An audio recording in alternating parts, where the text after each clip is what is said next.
Hey, welcome to another figure review. Today we're going to be looking at Michonne, the black and white bloody variant, which I got in the 2-pack with Rick Grimes from The Walking Dead, which I also reviewed in one of my other videos. If you didn't see that video, I'll post it in the link below this video. But for now, let's get started looking at Michonne. First off, I'll give you a close-up of Michonne.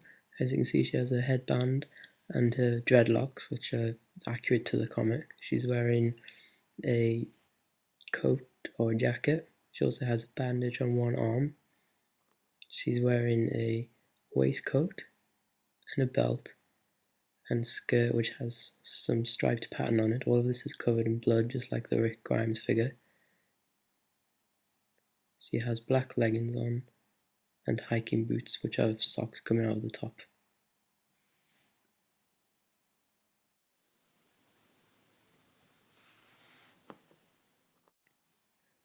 For articulation, her head moves side to side, but it is slightly restricted by the length of the hair and the collar of the jacket.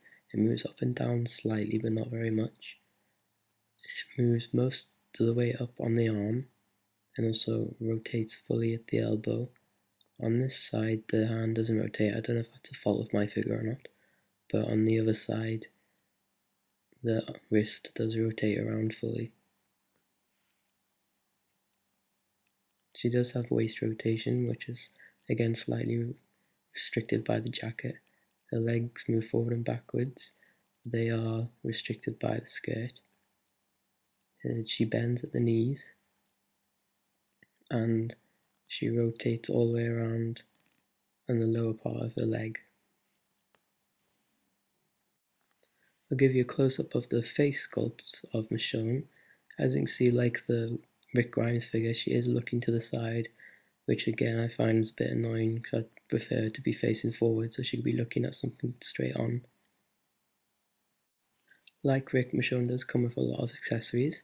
First off, she comes with her katana or sword, which she uses throughout the comic book if you read them. This is also covered in blood, which looks really nice on the sword actually. Now for the next pieces, if you read the comic, you'll know that she actually used these on the governor. I won't give too much away in case you end up reading it, but there's a drill there. And then there's some pliers. You probably guess what she used those for. There's a hammer. All of these do have blood all over them as well. And then finally, there is the spoon, which, as you can tell, held between my fingers, is absolutely tiny. So if you do that to get this figure, I'd keep it in the packaging. One thing I didn't do in my last video is a size comparison.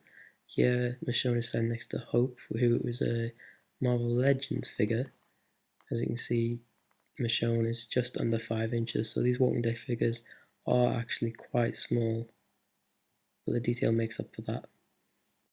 I'll give you a comparison of the figure with the comics.